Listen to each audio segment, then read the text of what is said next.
Ooh.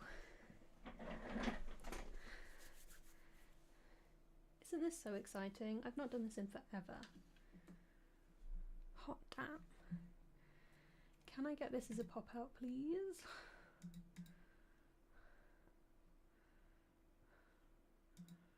Apparently not. Okay then. Oh, it's even smaller than it was before. That's really annoying. Okay. A pop out dashboard. That's what I would like.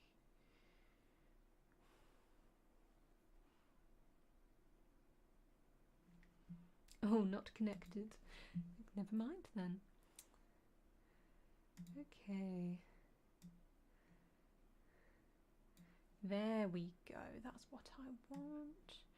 I want a big box to see chat in. I don't need to change any of my settings.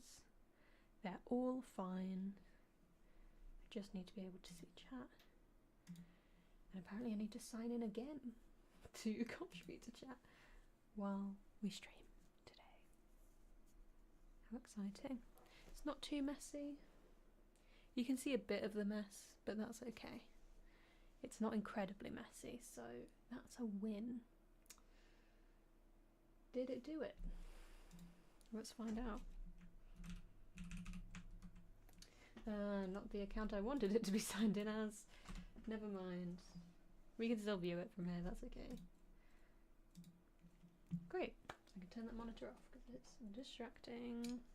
And we'll charge these batteries just in case. Just in case the current one dies, which is entirely possible. Yes, it's this. It's this one, right? LP17, LP17, perfect. Pop them in there. Get this all juiced up. In you go, my friend. And in here. Switch on. Thank you. That in there. Lovely. Ooh, one of them has retained its charge far better than the other. How exciting. Okay, so hello, welcome to the stream. What a really long intro. Hi. Today I'm gonna update my reading journal, and because I've done like no YouTube things in forever, I thought I would stream it so you can see what I'm doing, I guess, is the idea. This is my pencil case. Isn't it so fun? I like to change the pins out on it, but they don't really hold very well. I do worry that they're going to fall off. These are my favourites at the moment. Aren't they so cute? They're so cute. And yeah, something's missing. That one. Okay, never mind. That's fine. We don't care. I do like to use fountain pens. I like to use different inks when I fill out my reading journal, and typically I fill out my reading journal after, like immediately after I've read something, because I like to keep track of what's happening in a plot, what aspects of character or story that I'm enjoying, things like that. And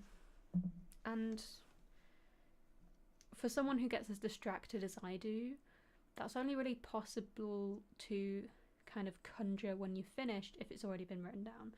So, reading journal. I did use this last year. I used it to plan my booktube stuff as well, and then I haven't done that this year. But it's fine. I'm very busy. I'm very busy all of the time, and there's no winning anymore. So. Oh well. I've just realised this is sideways, so you're not really going to be able to read it too well. So that's a shame. But this is just kind of the entry for this year. So once this year's finished, I'll put how many books, how many pages, how many books owned that I've read, things like that. I do have one of these for 2025, but it's not very good. Like, you can't even read it really, but it's whatever. But it's just a fun little reflection. The first thing I've got is a little bingo square.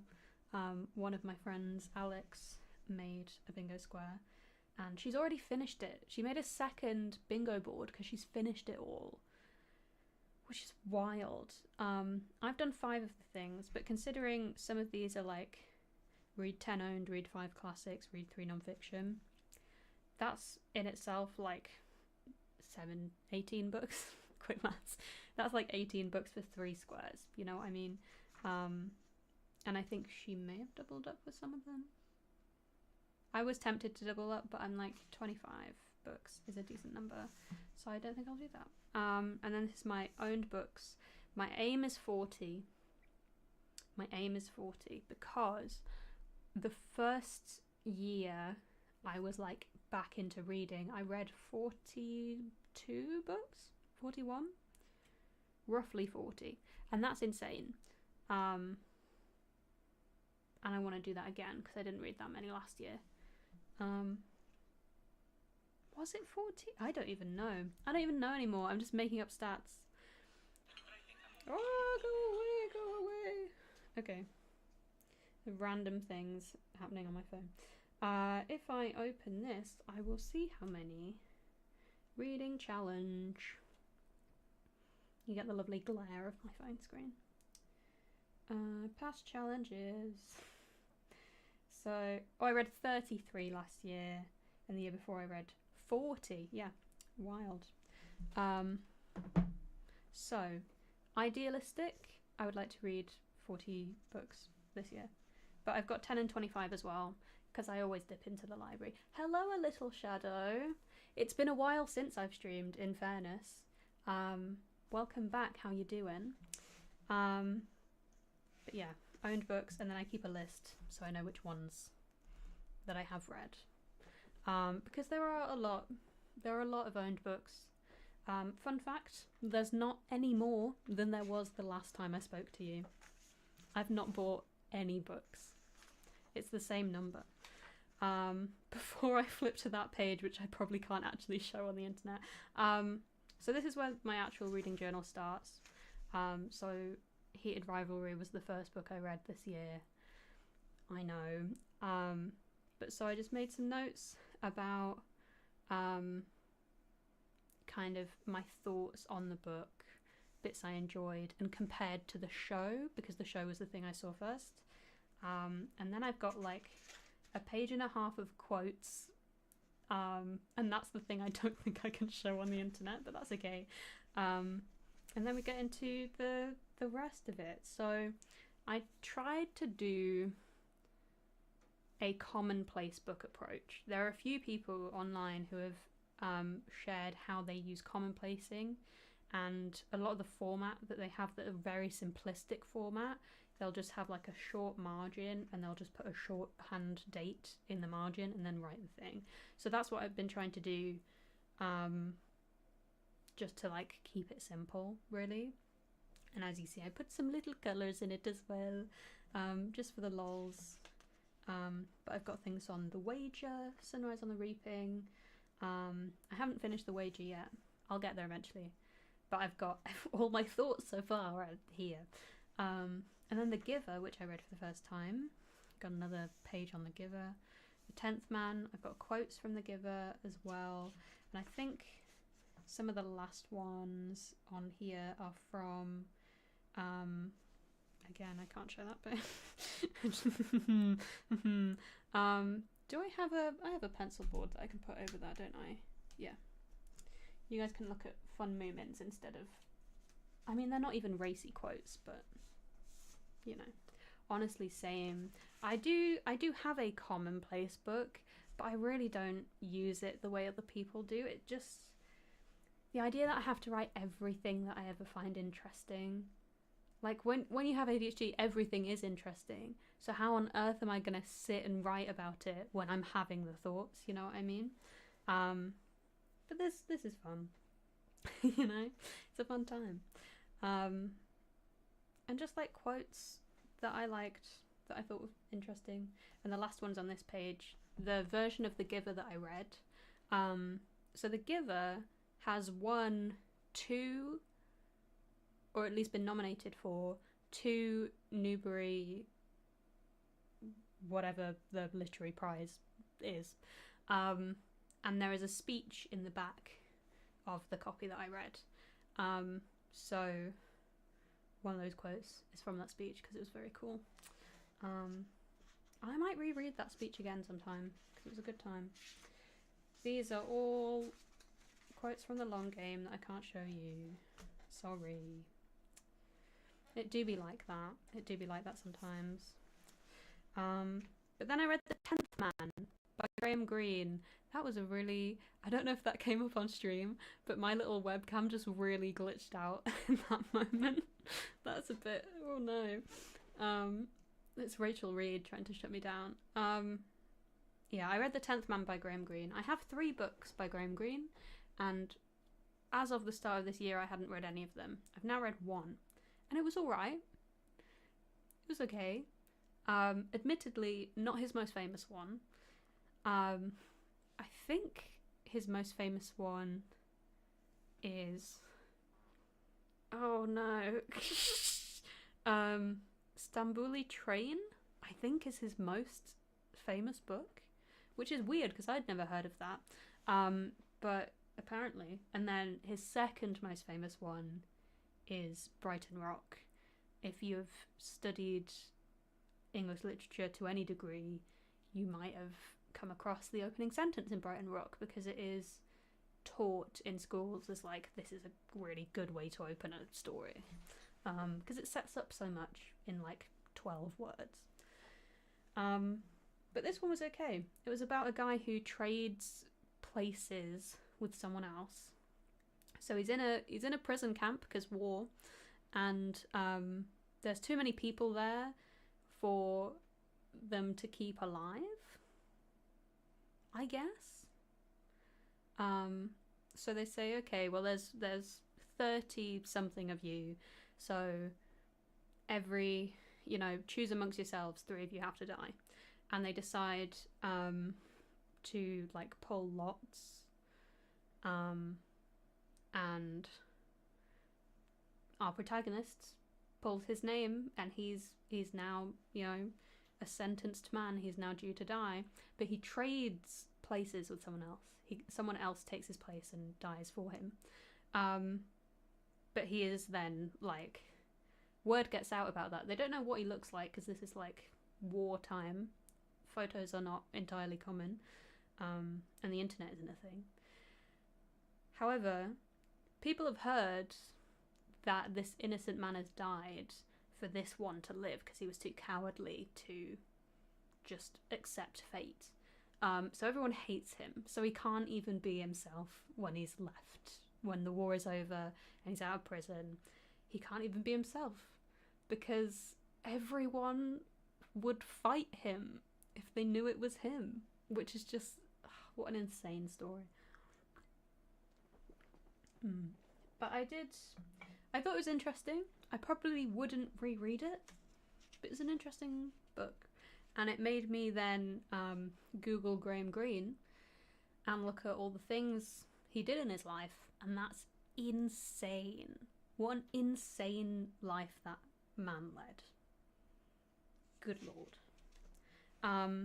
I did then try to read a rewriting of The Great Gatsby called The Great Man by Kyra Davis Lurie.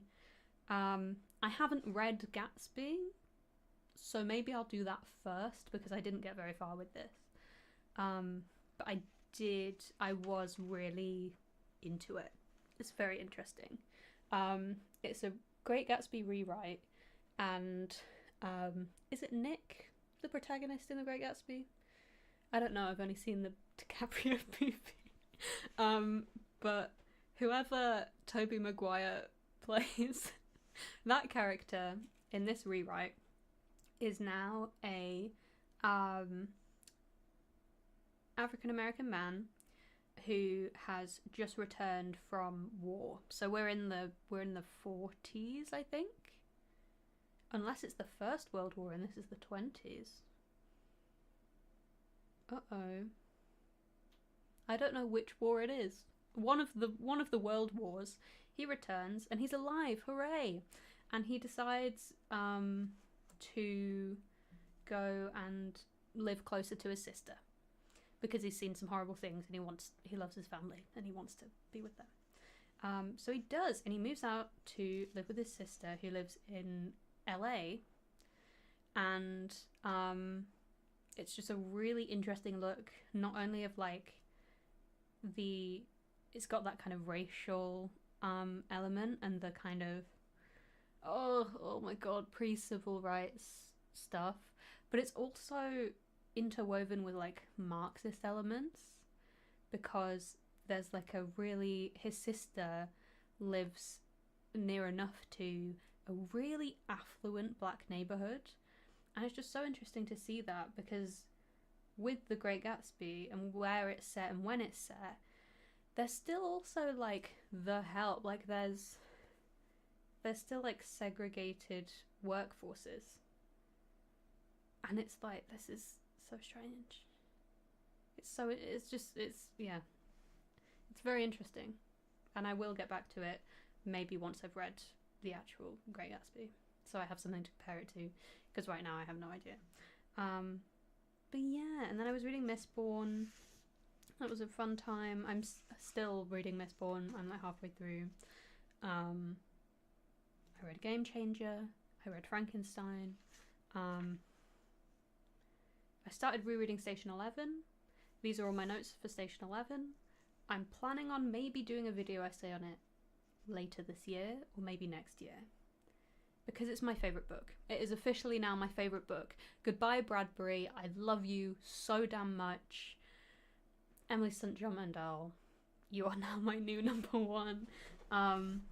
It's such a good book, and I think something I really hate is that I will never get a pre-COVID reading of this book, because it was published in 2016 and I only ever read it after COVID, so I'll never understand. I will only have it associated with my own memories of the pandemic, which is so wild that people will have read that beforehand and then lived through it. That's gotta be an insane thing. Janie, hello! Hi. Do I have a specific TBR, or am I mood reading? Technically both. My specific TBR is a shelf of 200 books just out of frame that I haven't read. And if you there's no private information on the floor. There it is. Look at that. You can see my camera bag. Oh my gosh, the illusion's broken. Welcome to the there we go. So I'm mood reading based off that. But my specifics for TBR at the moment, I'm using Goodreads. The Goodreads challenges that are like the monthly seasonal ones. And then I'm going through the list of qualifying books, finding which ones I have, and then those are going in the pile to be read next. So there's a system to it, but also if I don't vibe with the pile, I'll just read something else, you know? Oh, hello, Ellen. Hi, how you doing? Thank you very much. I do pride myself on my handwriting. I was writing in this not too long ago. I went to a cafe when I was finishing This Is How You Lose the Time War, because I finished that recently, and a woman came up to me and just kind of like glanced over my shoulder, and I was like, hello? And we had a little conversation. She was like, your handwriting's so neat. What are you writing about? I was like, what is that? I'm like, it's my reading journal. It's what I put to make sure I remember things. She was like, oh, that's great. So that was fun. But I was like, thank God I'm not on the heated rivalry pages, because I could not bear for her to see the quotes that I'd written on there. Honestly, JJ, the fact that 200 is rookie numbers, that scares me, that you have way more than that, and I'm aware you have way more than that. What a terrifying thought. Oh, but yeah. So at the moment, I'm reading Project Hail Mary. Who'd have thought? Yeah, I'm deep in the pop culture, I guess, right now. Not a thing I've ever done before. But I'm halfway through it and it's really good. It's really good. And that's actually what I'm going to be doing today. I'm going to be putting some quotes in from that book, because there's some really good stuff. And I'm only halfway through. And then the other book I'm reading properly right now is Wanderers by Chuck Wendig, which is hella long. It's such a long book to me. It's 800 pages, and there's a second one, and I'm like, what do you mean? But it is very interesting. It's about just a bunch of sleepwalkers, and their skin is impenetrable. So you're following a guy who works for the CDC, and he's like, okay, what disease do they have? Because this is unusual. But they can't take any samples, so they don't know. So it's very interesting. And if you restrain them, if you stop them from walking, they implode. So it's a very, very interesting book. But there we go. So those are my notes for how you lose a time war. Today, we're going to do some Project Hail Mary stuff. It was, Ellen, yeah. It was incredibly rude just to be like, oh, I'm going to look at this now. But it was nice. And I did notice she was like slowing down. I think she was going to do like a drive-by reading and then was too interested and just fully stopped. I was like, that's okay. Say hello first, but okay. So, Project Hail Mary. I do read on my Kindle, because it's a library book, it's an ebook, but when I'm filling quotes out, I prefer to just use the app on my phone, because it's way more navigable than an actual Kindle. Like, I don't even know how you find this stuff on an actual Kindle. It's wild. So here are my little notes and quotes. I'm gonna scroll all the way to the top, find the first one, and just quotes and thoughts the whole way through. And that's what we're doing today. I had a customer think I must be smart due to reading just this. Shut up. He hasn't commented on my reading since. Oh my gosh. Honestly. That's kind of funny though. I feel like that's, yeah. Kindle alone is sitting at 4,700. Oh my goodness, JJ. That's wild. Oh my lord. Not to be like shocked, but crikey. To be fair though, I don't know where I stand on the I know where I stand on the hauling and unhauling. I don't really know where I stand on the ownership of stuff. Because I saw something recently. There's a professor, I want to say in South America, but it could just be Spain, and I could just be brain farting on that. But he has a massive personal library, and he's hardly read any of them. And his kind of philosophy on that is that because it's a research library, there's the possibility that because he has so many things, everything he will ever need to know is in there. So whatever interest and whatever kind of route that interest takes, it'll be there. And I'm kind of like, not all of us can have personal research libraries. But that's kind of, I'm less hung up on the fact I have so many unread books now. I do want to read them and I want to get rid of a bunch, but, it's whatever. Project Hail Mary is a lot of fun. The movie's really good. I watched the movie first. I'd been told to read Project Hail Mary last year, and it was kind of in my brain. I've got the audiobook of The Martian, and I'm not really vibing with that a whole bunch. I do have a paper copy somewhere that I'll try that instead. And I thought, I just don't like Andy Weir's writing that much. But I'm reading this. Oh my gosh. I'm going to get the DVD release as soon as it's out, because I need all the bonus content. I need to rewatch that film so many times. Honestly, if the world ends, he'll be set. I hope I can say the same. If the world ends again, I'll be set. It'll be fine. Amazing. Oh, I don't have a margin. Let's just grab this random ass ruler. I don't even know. It's probably from a charity shop. Nottinghamshire.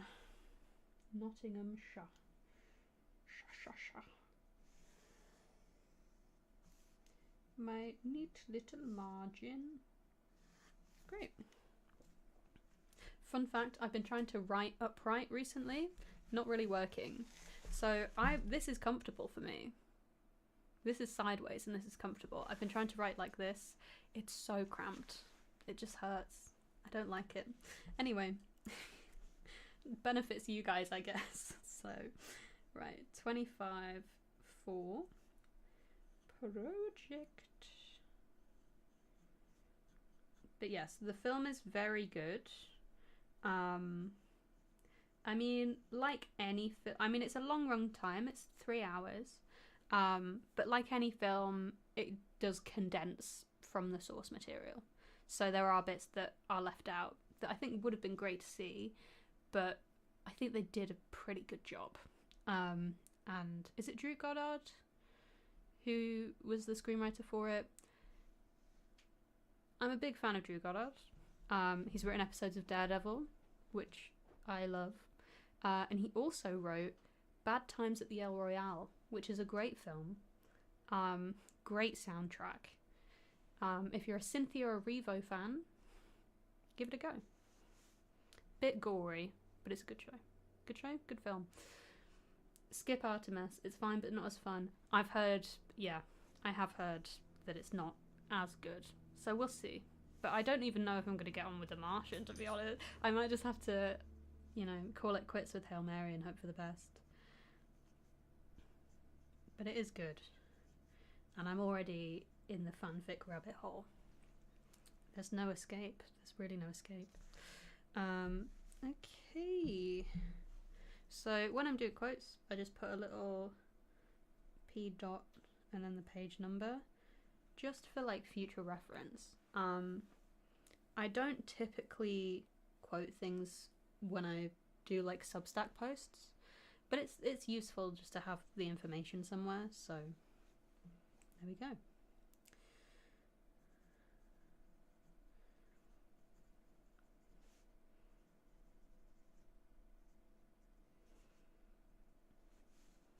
I think for a lot of the quotes that I'm going to put in for this at the moment, a lot of the earlier ones are just funny moments. They're just like quite humorous.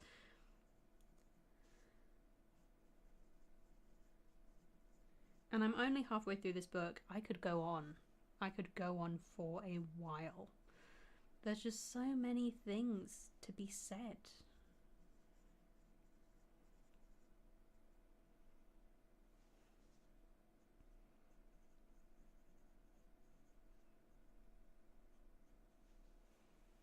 Nobody's immune to Rocky. It's so true. I don't know if you've seen, there's a little frog in my throat. Not if you've seen that. Have you seen there's a Korean guy on YouTube who uses those like 3D printer pens, and he made a little Rocky figure with one with like opposable limbs. I'm so obsessed. I was googling prices for 3D pens, I won't lie.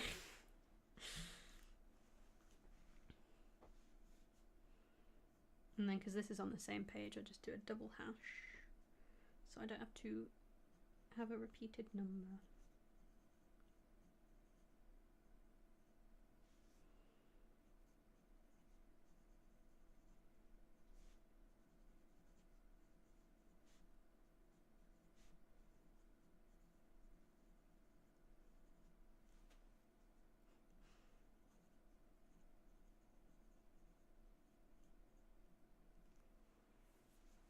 But yeah, it's a great book. It's a great story, and as I say, I am only halfway through, but it's just,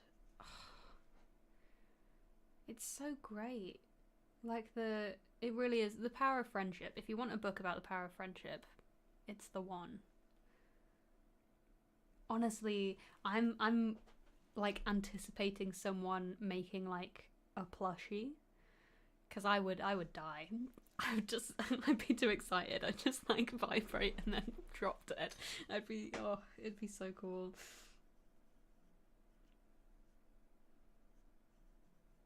Or yeah, like a little action figure or something. That would be cool.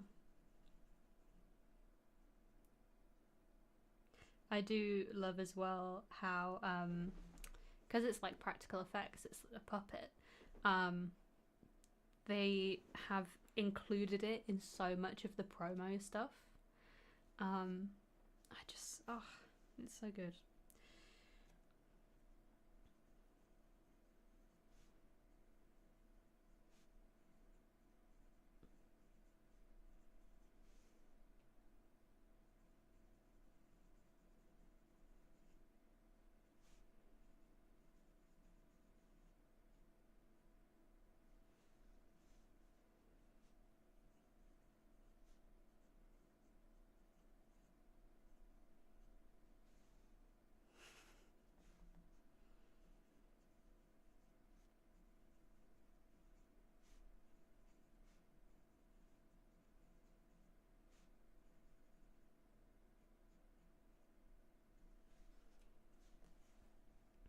Stunning.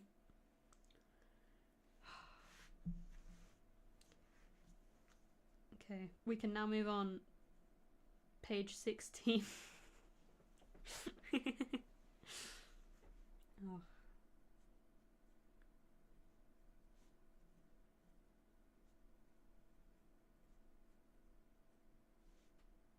That's a really weird way to write that.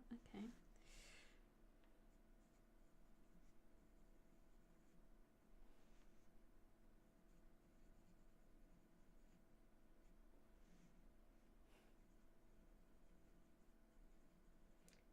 I also really love how oh yeah, I did see it's sad how they spoiled that reveal. I love that moment when they meet in the book. I also love when they meet in the book. I did see when the trailer first came out, I was reading the comments on it and it was like, I can't believe they spoiled this like main thing, like you might as well have just shown the whole movie. And in fairness, my memory isn't great, so I'd forgotten everything by the time I watched the film. But yeah, I can definitely see it does. It really does.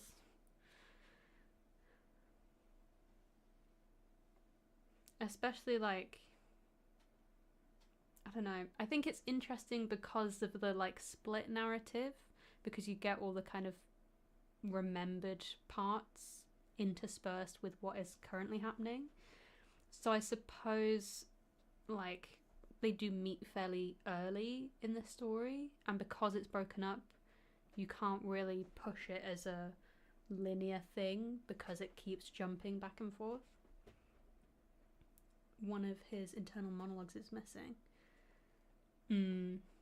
There are some fairly funny moments that just, I don't know how you would translate them to film, quite honestly. But there's some really good stuff. For example, this quote, holy moly, is that my go-to expression of surprise? I mean, it's okay, I guess. I would have expected something a little less 1950s. What kind of weirdo am I? I was just like, oh, it's just full of moments like that, and it's brilliant. It's such a good book, but there are definitely moments in the film that aren't as there's certainly moments that aren't as sensical, because you don't have Ryland's internal kind of thought processes. So there are moments in the film that I only made sense to me after I'd read the book. Because I was like, I don't get why he reacted that way in the film. And then you read the kind of internal thought around it and you're like, oh, yeah, that was a pretty stupid thing to have done. No wonder you reacted like that. I was like, yes, of course. But yeah, it's all such a good time.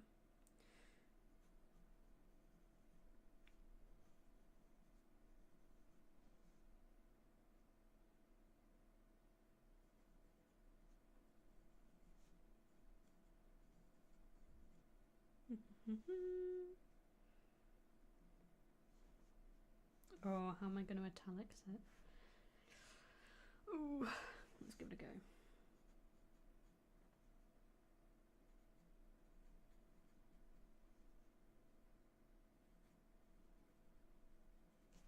Don't you dare. Turn back on. Thank you.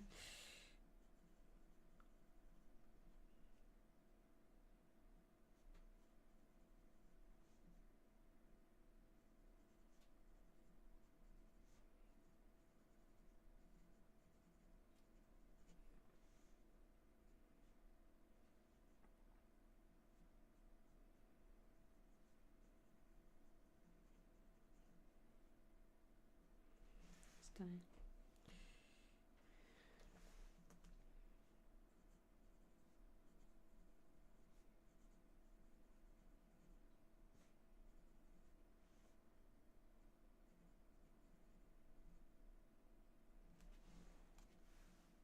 So yeah, I think overall, especially you do get more insight into what happens on Earth as well. I mean, we're privy to a few of the kind of operations around Project Hail Mary and how it is kind of made, how it becomes a thing. But there are, I think it's limited. And I mean, I suppose it still works from a storytelling perspective. We still feel the same things that we would have had we read the book, which is honestly quite a challenge. Good job. But there is more to, particularly the Grace's relationship with Strat. There's a lot more there in the book that you don't see in the film because it just doesn't, you don't have time. It's already 3 hours long, you know? I mean, I want to see the 7-hour cut, please, but still.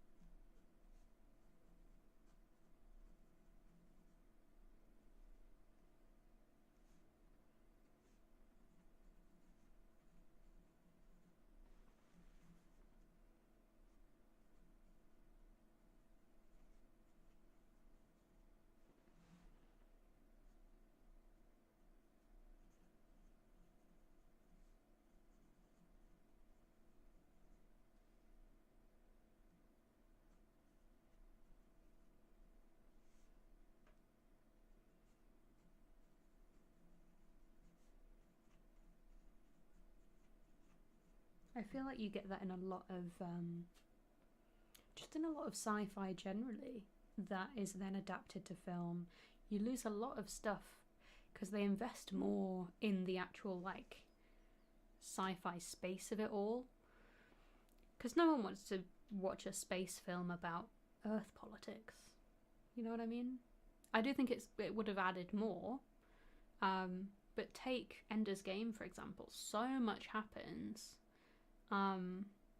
in the background on Earth with all of that stuff happening. But they don't do that because they want to show you the cool, look, we worked out a thing where they fly through 0G and shoot at each other with a little laser pistol. Like, that's what they want to show you. Which, fair enough. But yeah, I think that's just the crux of it, isn't it? Is that when things are adapted, you will always get some sort of net loss. Yeah. It's a different experience, but it's still a good time either way.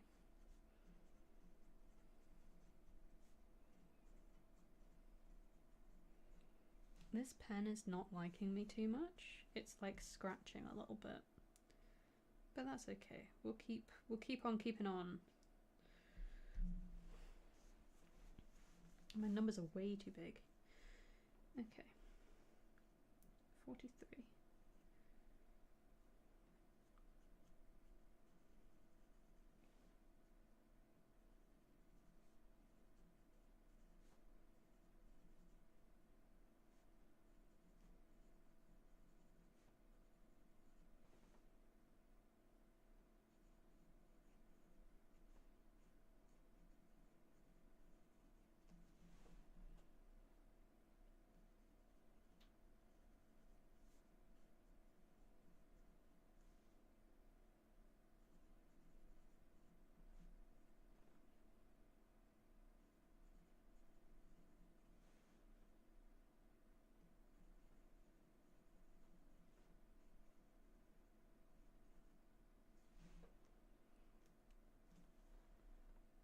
Same with fantasy, quite often they'll sacrifice law for spectacle. Absolutely. Absolutely. I've still not read The Hobbit or Lord of the Rings, but I expect there's at least some detail that is lost. I know the films are very hyped up. There's a lot of love for those films. But I can only imagine how much is just not included, just for the sake of not having the time, or even the medium. Like how are you able to translate an internal thought process to film without it just being voiced over monologue, and how again would that fit with the genre that you're doing, you know? Does it make sense for the mode of film that you're making? So many questions. Oh, is this a blush at the fact I haven't read The Hobbit or Lord of the Rings yet? Or that I plan to? I imagine either version is shocking. Not read them, they're awesome. You read them every year! Oh my goodness, JJ. I'll get there eventually. I have a copy of The Hobbit, and that's the one I plan to read first. I don't have copies of the other ones. I will eventually, but not at the moment. If I get on well with Hobbit, I might see if my library have some interesting... I'll see if they've got any.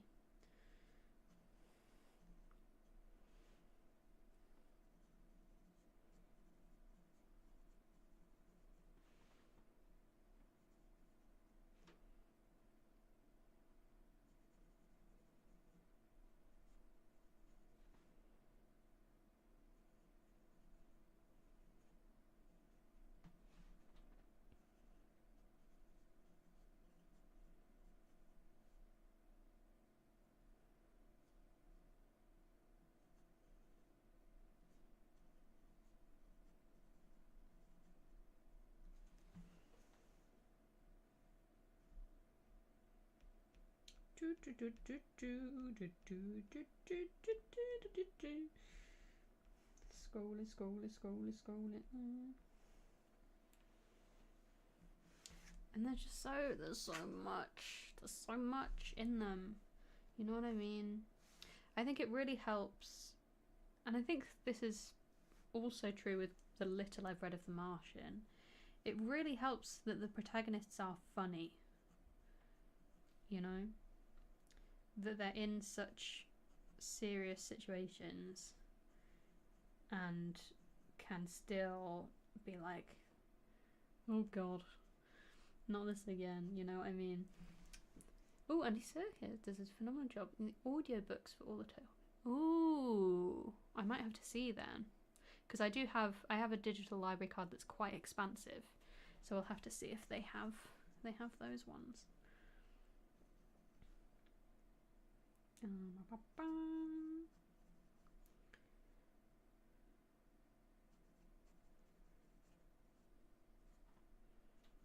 What a phenomenal talent as well, Andy Serkis. Hot damn.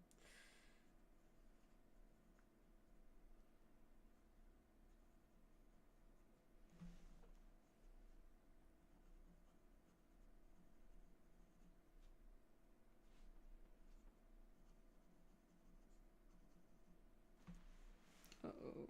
This is like my least favourite part, is when I get to this awkward corner and there's nowhere to put my hand anymore. I'm like, what do you mean?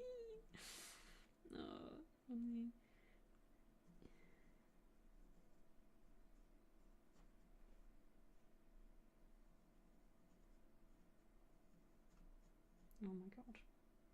Why is my nib catching? Everything's fine.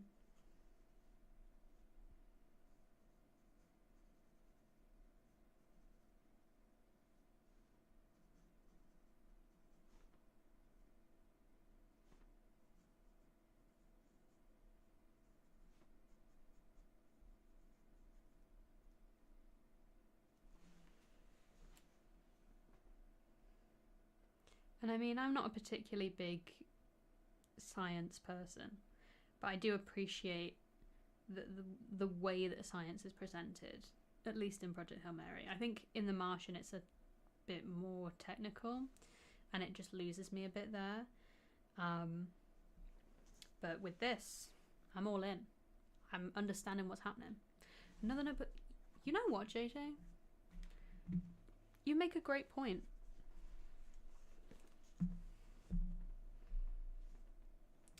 Look at that. Stunning. What would I do? What would I do if you weren't here? That might be a bit tall.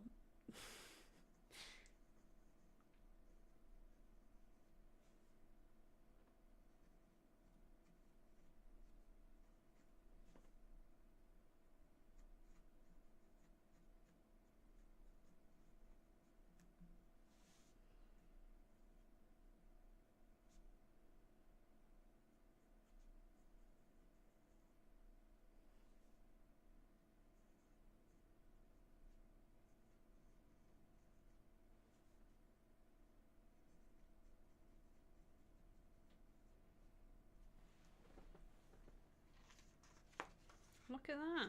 Stunning. Okay, we've got through the first 100 pages. Now to slowly make our way through the rest. I'm going to just give myself some new margins. And then once I've got the quotes, I'm just going to free write some stuff.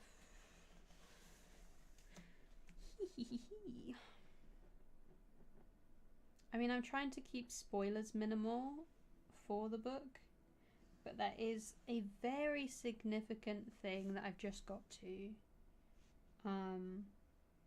like roughly halfway through, which is a may not be smart, but I'm lazy and love convenience. Honestly, I could do that more often, to be fair. I mean, I don't know if I could afford to lose more brain cells, but you know what I mean. Even your non-fiction tends to lead fun. Yeah, that's interesting. I do find non-fiction quite difficult to get through, just because it's usually so dense. But maybe I'm reading the wrong non-fiction. Who'd have thought?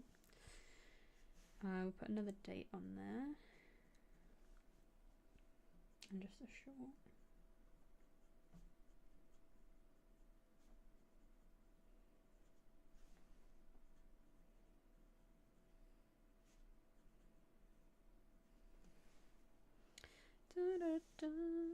Page 107. Yeah, because I started reading The Wager this year, which is a non-fiction, about a merchant ship. Well, not really. It's a warship, a British warship. We're talking Spanish War. I don't even know. I don't know history. But it wrecks, and however long later, a group of survivors turns up, and then however long later after that, another group turns up, and they're telling a different story to the first one. And it's interesting the way it's been written. This is by David Gran, who also wrote Killers of the Flower Moon, which I also have not read nor watched the adaptation of. I'll get there eventually, I suppose. But it's done in an interesting way, because it's almost like it's been fictionalized. The people are characterized. You're given backstory to them and history to them, I suppose, really. But you're also given their motivations. You know that this person has a son back home, and he is the only surviving family member. So if he's to die, then the son is alive. It's like, oh, okay. Oh, the What If books by Randall Munro. Hilariously funny science books, funny answers to ridiculous questions. I have heard things about the What If books. Maybe we'll have a go.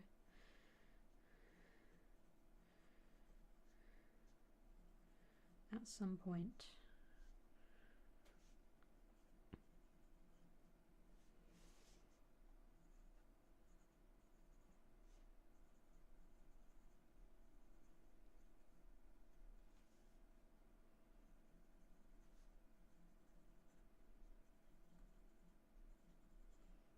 am trying to slowly work my way out of my non-fiction bubble, because I have a couple like biographical things that I'm wanting to read, but it's just, you know, usually if someone's written a biography or a memoir, it's because they've had to overcome some sort of adversarial challenge, and I don't know, that can be tough to read sometimes, especially with the world the way it is at the moment. More for me. New yellow bit, please. I'm looking for a new yellow bit.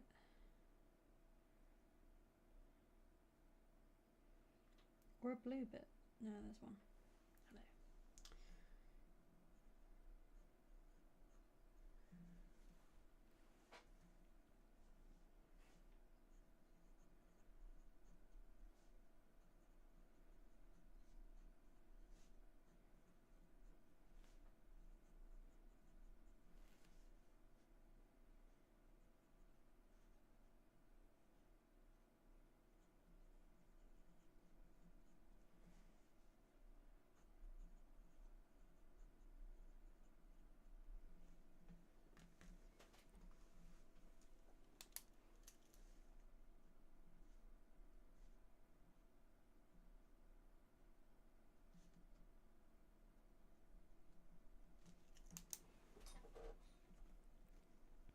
I tend to prefer always immersive reading with non-fiction. Kind of treat it like a class in school. Is that when you listen to it and read it at the same time? That might be a shout. JJ, you're solving all of the problems I've ever had. Isn't this great?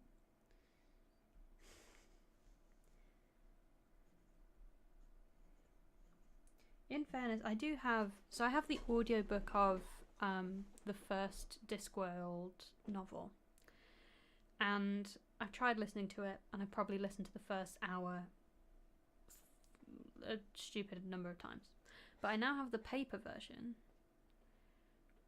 and I now know that Terry Pratchett doesn't use chapter breaks, which is something that really frustrated me about the first Terry Pratchett book I read.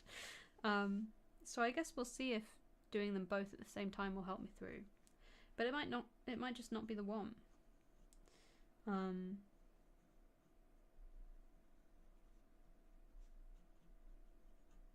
You know, which is, it's interesting because I tried to not it helps you stay focused. That's fair.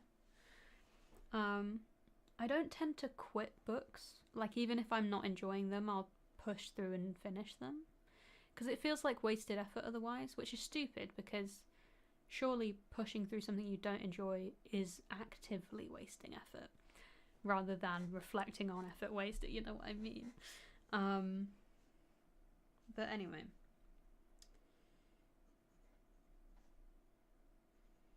So maybe Terry Pratchett is not for me, and I should just accept that. But I'm not doing that yet. I'm still gonna try. I've got like 4 books by him that I've not read.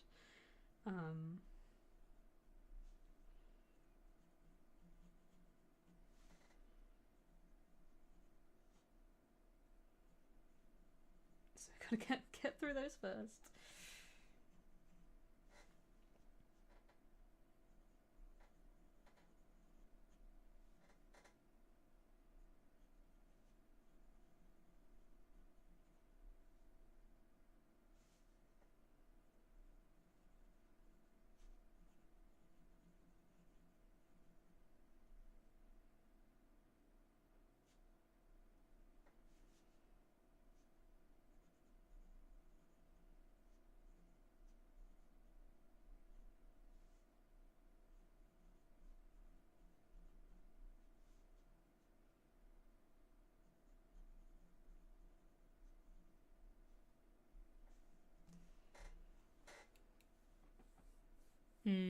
I refuse to be defeated by a book.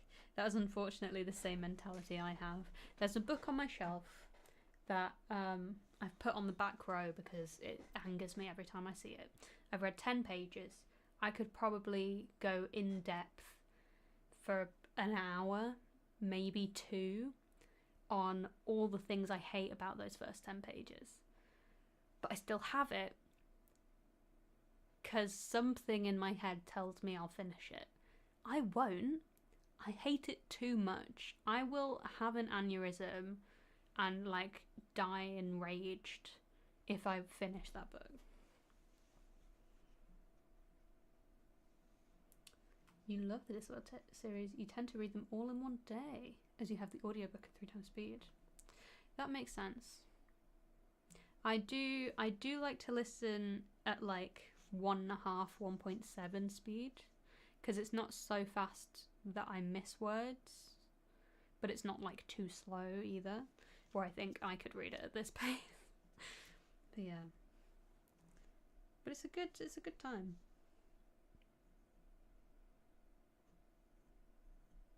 Like, I started listening to The Naturals.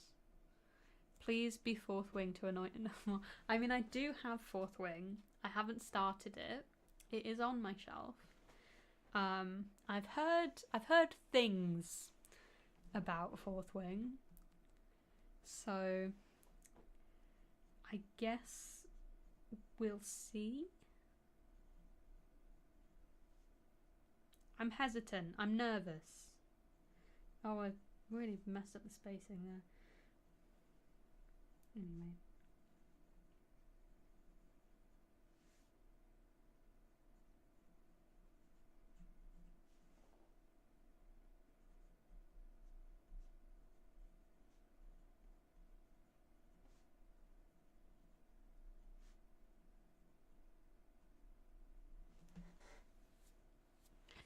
No, the book that enrages me is Diary of an Oxygen Thief. It's anonymously authored. I understand why, because the hate mail I would send to that author. Not even the hate mail that author would receive. The hate mail that author would receive from me. It's so bad. Ugh. And maybe that's a sign of good writing. Maybe it's meant to spark such rage. But why would you want it to? You know?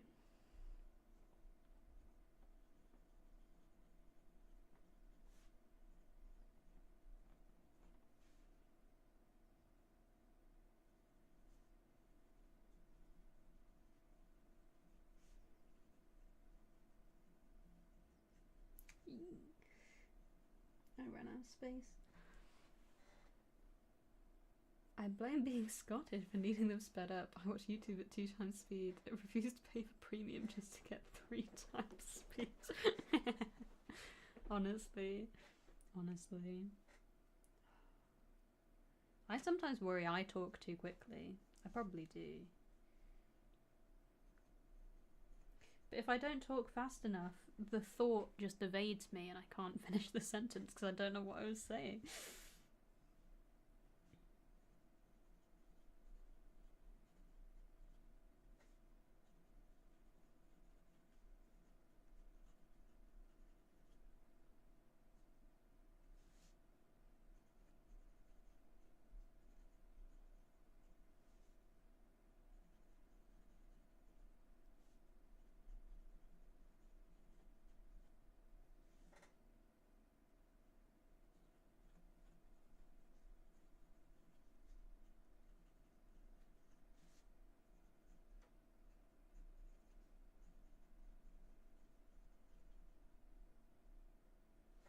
Okay, I'm going to switch pens because I have thoughts on this particular quote.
Whee!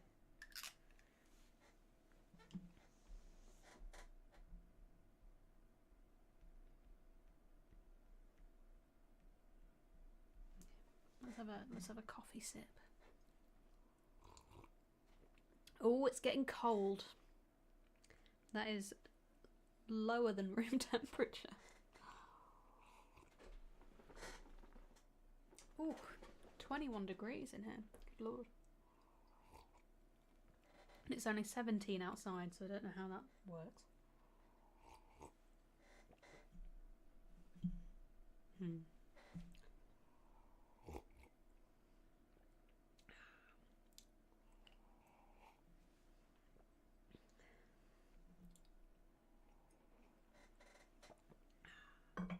Lovely. Oh, also, fun fact. In the back of this is a list of all the owned books I have. I actually need to, if I have it. Maybe I don't. Oh, it's over there.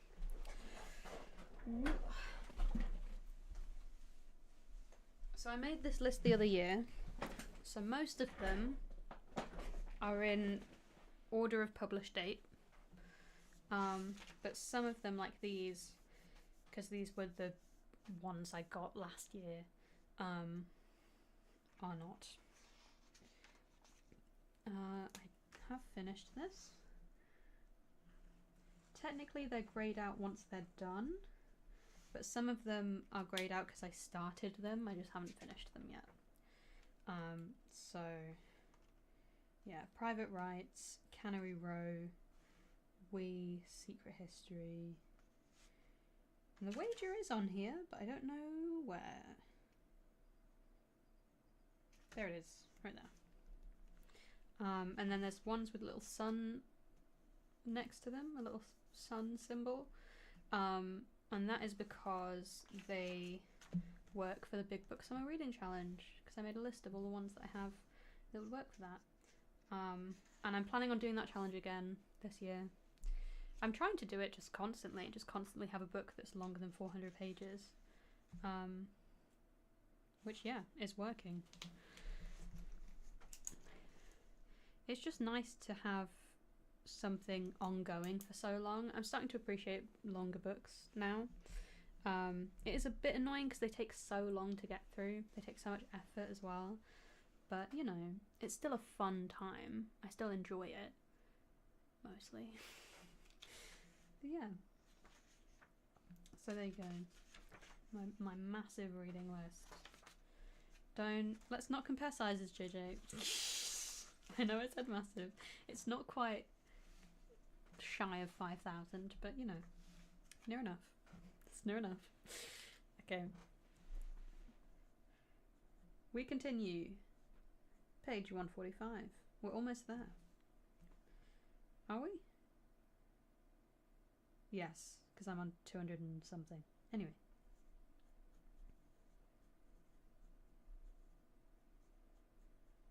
The blippe, my favourite thing.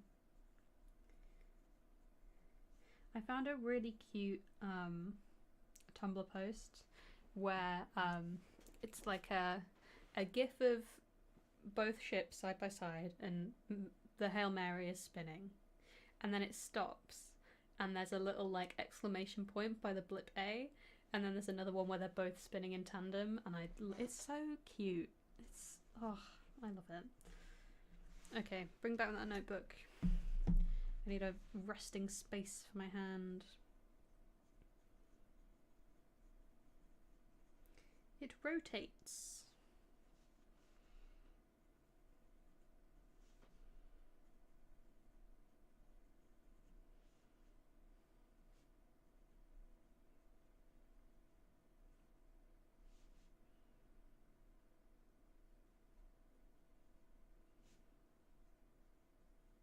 That is one of the shots I really liked from the movie, when they show you both of them spinning and you're like, ah!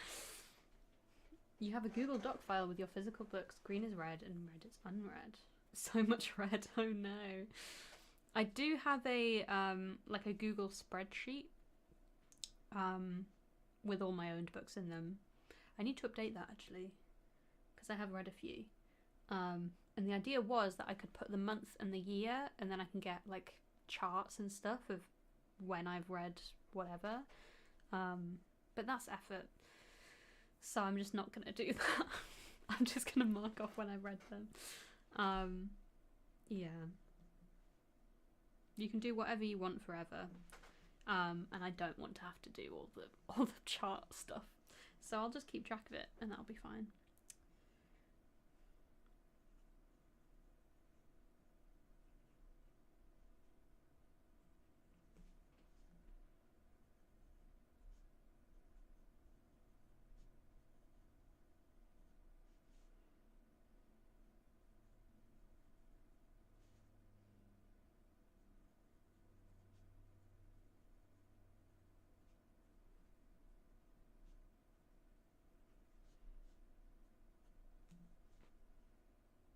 Oh, I missed a bit.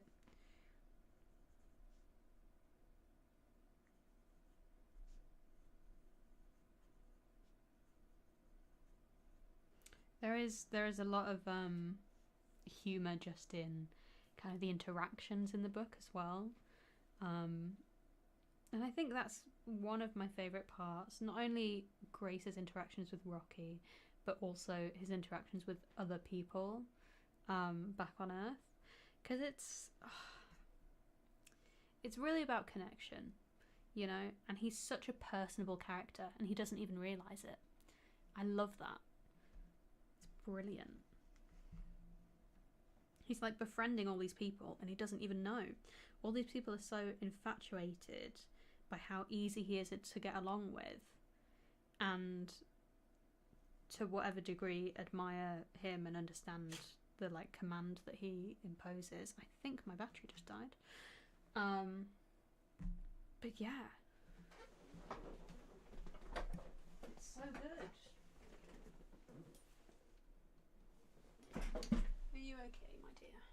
You don't seem it. Just try a new battery. Lovely. Oh, that's warm. And that is backwards. Try it again the right way around. Hey, there we go. Okay, and that should be dead now, yes? Yes. Thought so. Thought so. That did pretty well. An hour, and it's not been charged in like 7 months. That's pretty good. Ba, ba, ba, ba.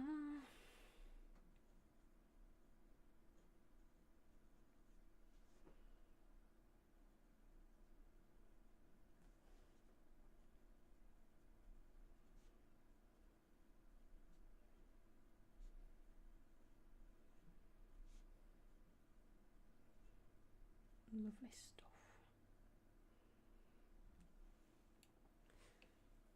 I like the scenes with him and the kids. It's rare to have a good relationship with teachers. Honestly, yeah. I also did enjoy that. I love the part it's near the start in the film. It's near the very beginning when Strat is trying to like get him to join the project, and he's putting his coat on, he's trying to leave, and there's a child just like walking behind him, and he just goes, Jacob, no running, and the kid just goes, I'm not, and like keeps walking. It's so funny. Ugh. Like he's obviously using that to be like, see, look, I'm busy, I'm a teacher, I'm not the person you were looking for, and it just doesn't work. It's just, ugh, it's so funny.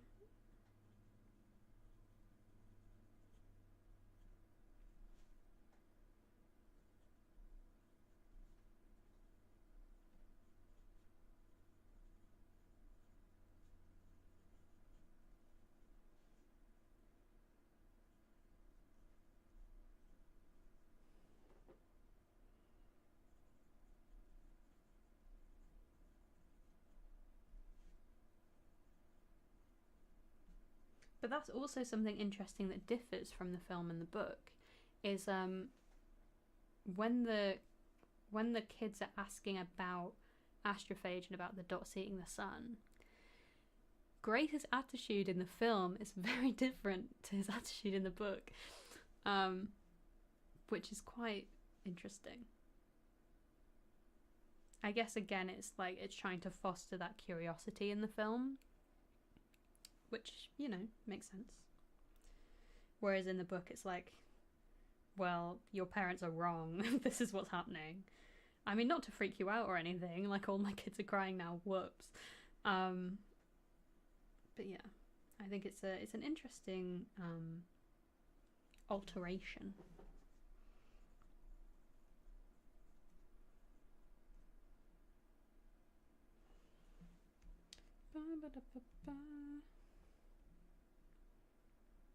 Oh, here we go. We got a blue highlight. Do I remember what this means?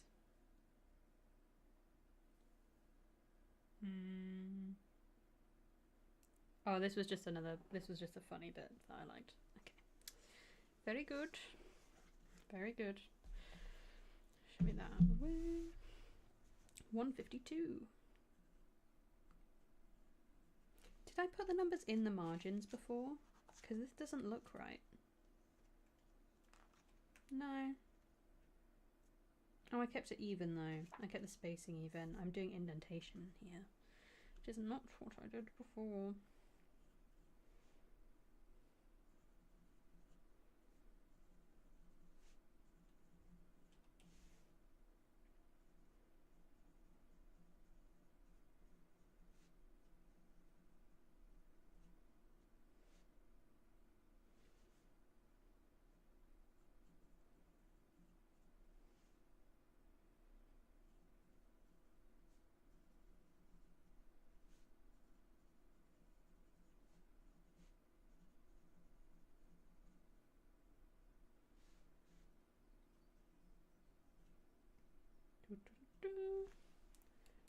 Oh, you're gonna have a run and get ready for work.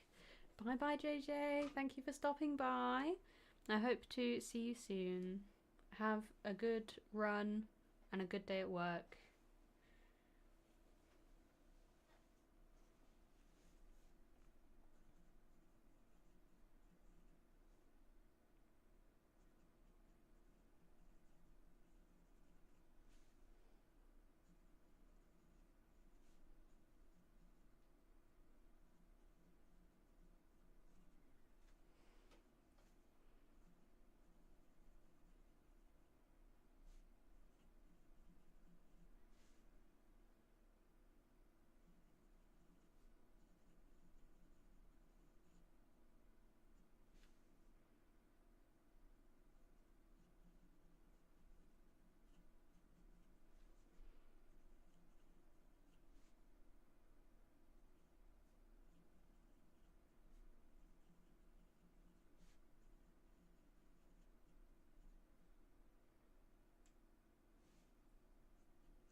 almost there.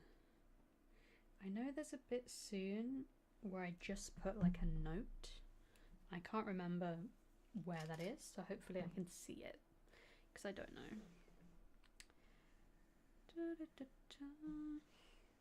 154. And I figure it's probably easier to get this written down like half and half than to do like however many 500 pages worth of quotes in one sitting. Because this is already going to be like 3 pages back to back. Anyway.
I think the thing I most appreciate about this is just how like simplified it is, because it is all relatively simple, like it's fairly accessible,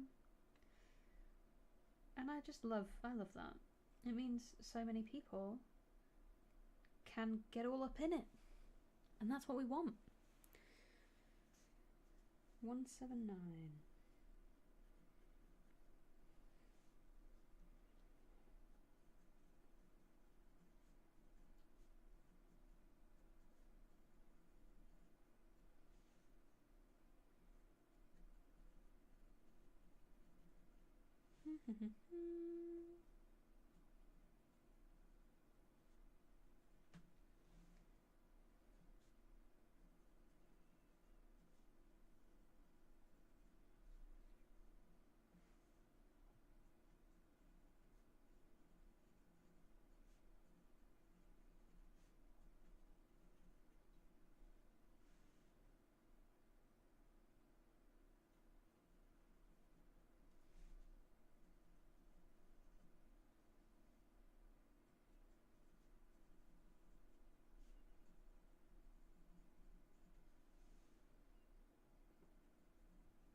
Damn, that was a noise and a half.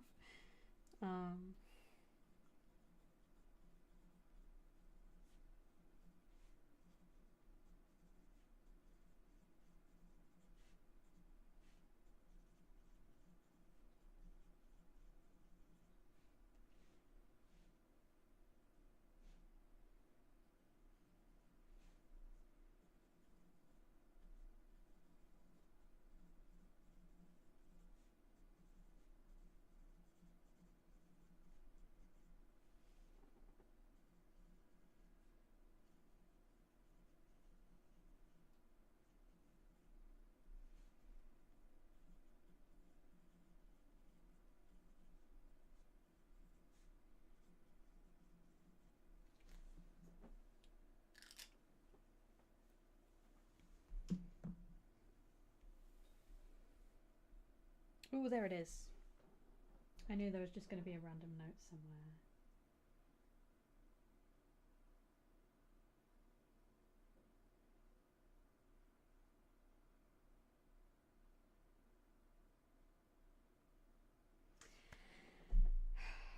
Yes. Because I'm trying to remember why I left that note, because I technically haven't got to that particular fact yet, but I know the fact, so I can still write it down.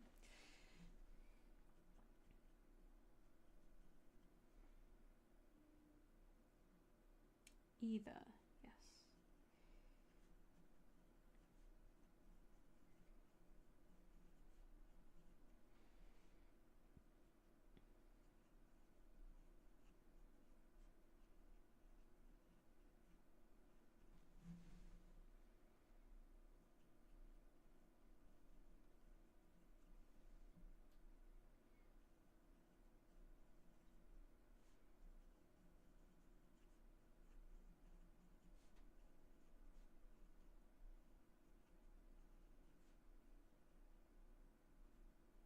Stunning. It actually fit on the line. Look at that. Perfect.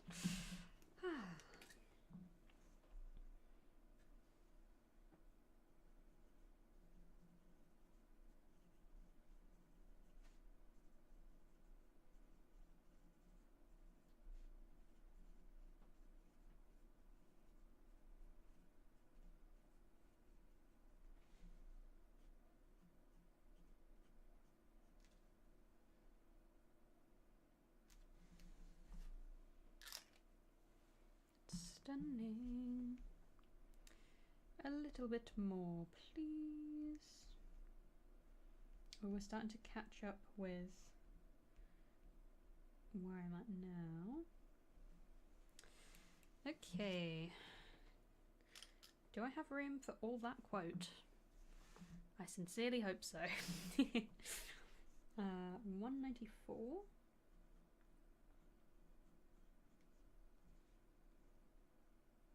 Get that notebook back, thank you. This was a really good shout. Thank you, JJ. I know you're not here right now, but this was a very good idea.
Oh my god. It's not even legible. Girl? Okay.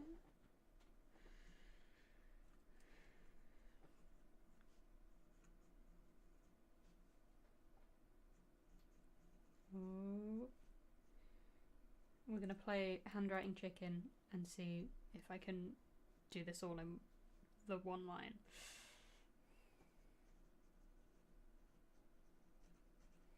Oh, I don't know. Oh, maybe.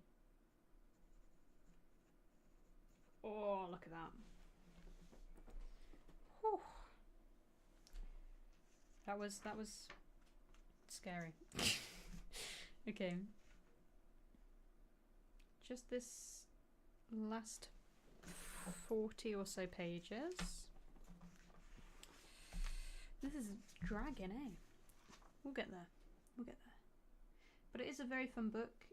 If you have the opportunity to see the film in theatres, I would recommend it. Purely because there's so much, because it's on such a large scale.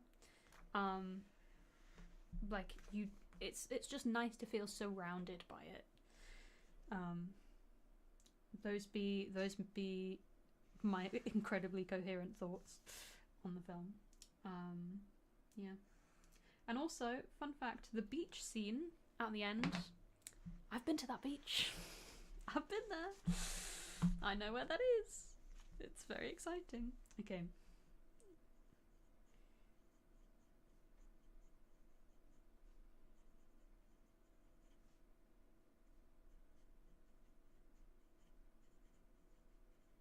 Lovely. It's still the 25th, baby. Okay. 9-8. Oh yeah.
Oh god.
Da, da, da.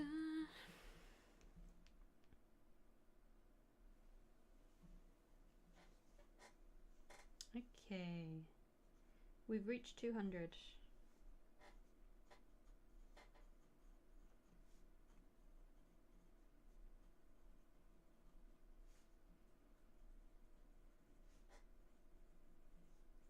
I think I might read in the garden today.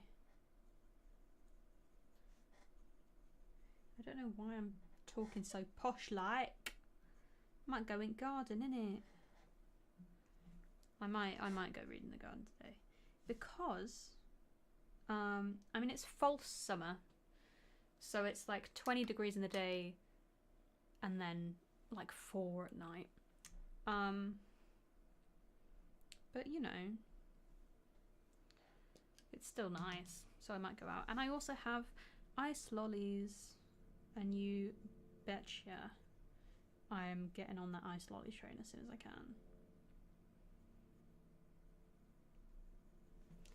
It's now in the way.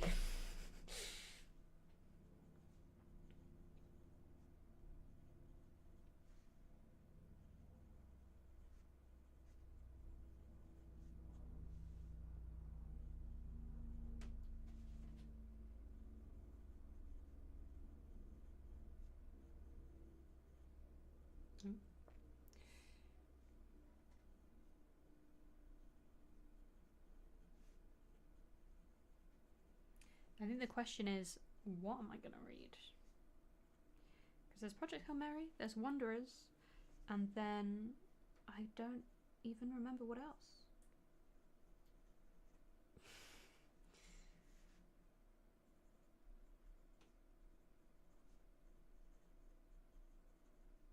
I mean, there's Mistborn.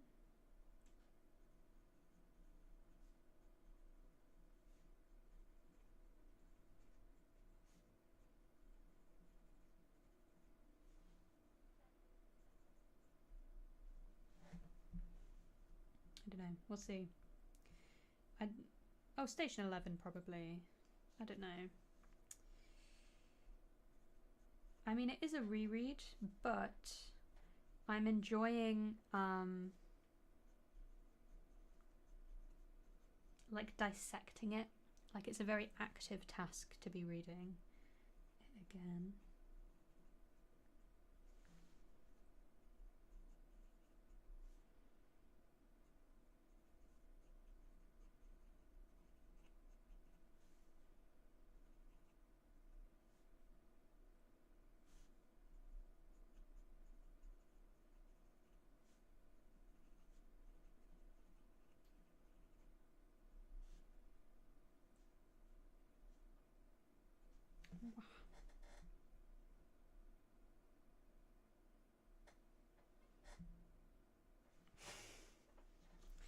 Okay, 212. Well, that's bizarre. I don't know how that just happened. Okay.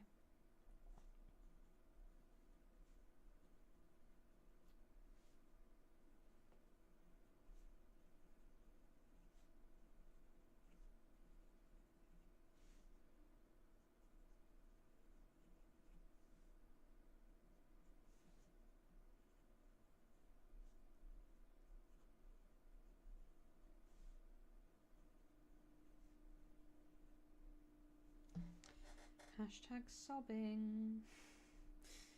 Oh, we've got a little bit more. Okay, just a little bit more. We've got 215.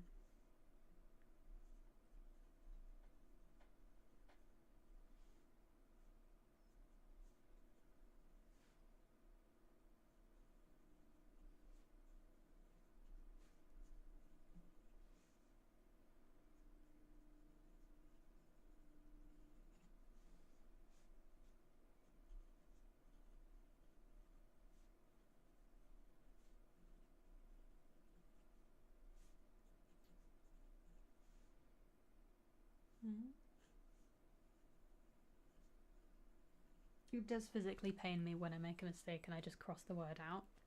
I would Tipex it, but Tipex and fountain pens don't really work well together. So we just have to vibe.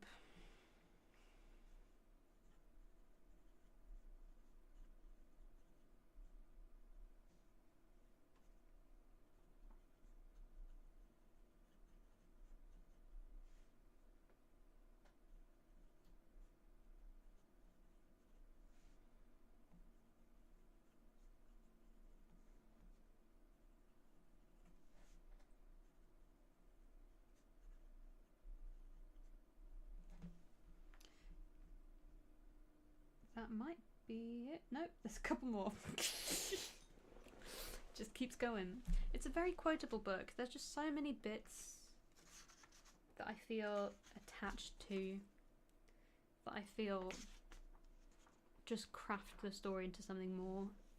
And that's what all these are, basically. Just all these little, tiny little bits.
Perhaps.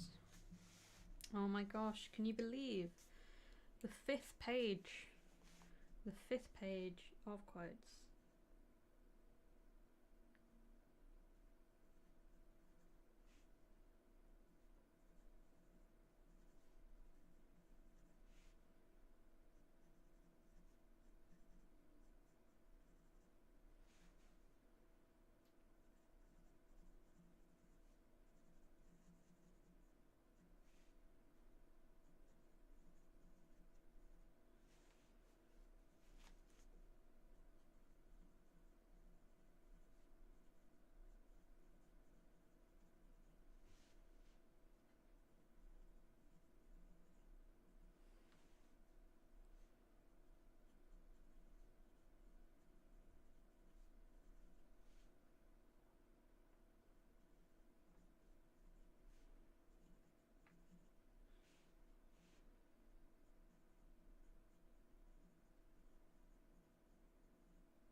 Mm-hmm. 220.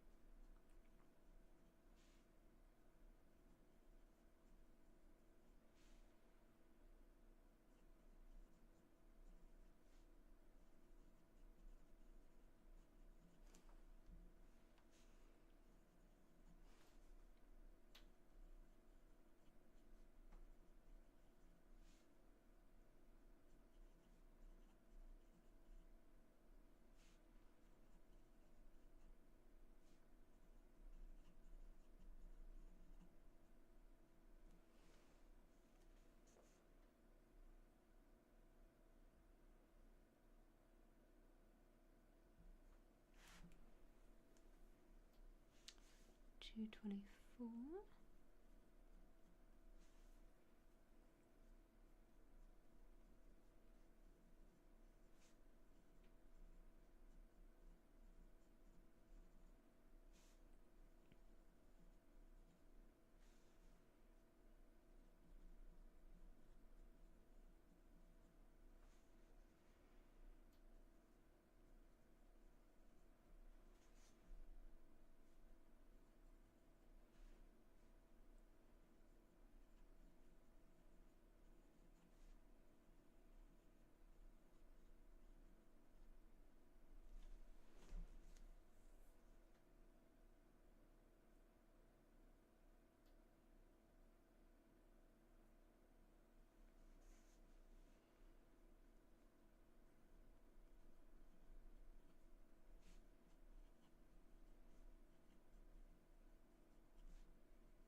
Okay.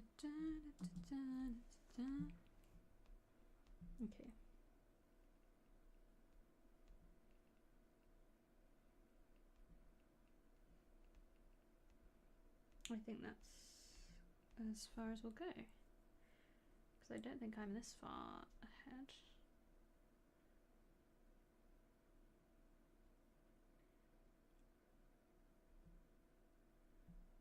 Okay.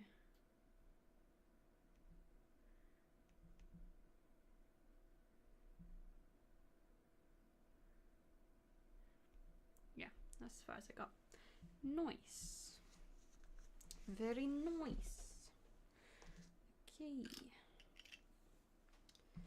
Now we get to just free write some stuff.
Look at that. I think we're done. And it's totally not because this room is now 22 degrees. I think that went pretty well. 3, 4 and a bit. Plus notes. Good stuff. But that's my reading journal, and that's what I do. I normally do more of the just writey bit than I do quotes. Because sometimes there's not a specific thing that you can pick out and say, well, this is adding to this whole thing, and this is what it does, and this is how it does it, and I like it. But this book, again, I think it's the accessibility of it. There's so many specific moments that I can pinpoint and say, this adds to this larger arc, this just adds to whatever. It's so interesting. It's so multifaceted. It's like a person in itself, which is an insane thing to say. But there we go. We all done. We all done, pretty much. That was a good time. Thank you for joining me, those who did. It's a good time. I don't know when I'll do this again, to be honest. Just because we are entering summer and it gets very hot in this room. Very hot in this room. So unless I can figure out a more portable setup, probably not gonna see each other for a bit. But yeah. What am I reading right now? I'm reading Project Hail Mary by Andy Weir. I'm reading Wanderers by Chuck Wendig. And I'm going to double check what else I'm reading because I've fully forgotten. Because I finished quite a few things recently. So all of my currently readings are just older stuff, really. I'm only reading 16 things. I was reading 21. Station 11. I'm rereading Station 11. I'm having a great time. Although I'm stopping very frequently to try and piece together my thoughts and ideas about it to possibly put in a Substack post or a YouTube video. I don't know which, but that is taking a while, as it will, if I want to be thorough about it, which I do. I'm reading Mistborn. I have the final third of the first book. I'm 66% of the way through. So I have, 200 and a bit pages left of that. It's fun. As is want of my attention, I will just stop doing things I enjoy eventually. So I was on a roll with that at the start of the year, and then I stopped. So I don't know when I'm going to pick that up again. Same goes for The Wager. It was a fun time, but I don't know when I'm going to pick it up. I'm halfway through Glimpses of the Unknown, which is a British Library ghost story short story collection. So I may give that another go soon. Or Slow Horses by Mick Herron, which I also started the end of last year, the start of this year. I don't know when things are anymore. Everything is all the time, is everywhere, is never. So we'll see.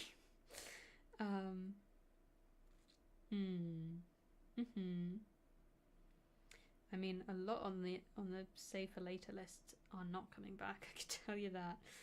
Oh my goodness, why is there so many? Okay. Well, that's what I'm reading right now. And I may pick up. Oh, I don't even remember what it was. I might pick up 1984 soon, if I can bear it.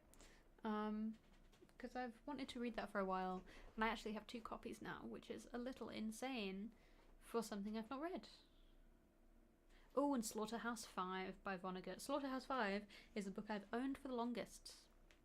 I got it in high school to read, and then didn't read it. I maybe read the first 40 pages and then reread the same 40 pages in uni and thought, this is familiar.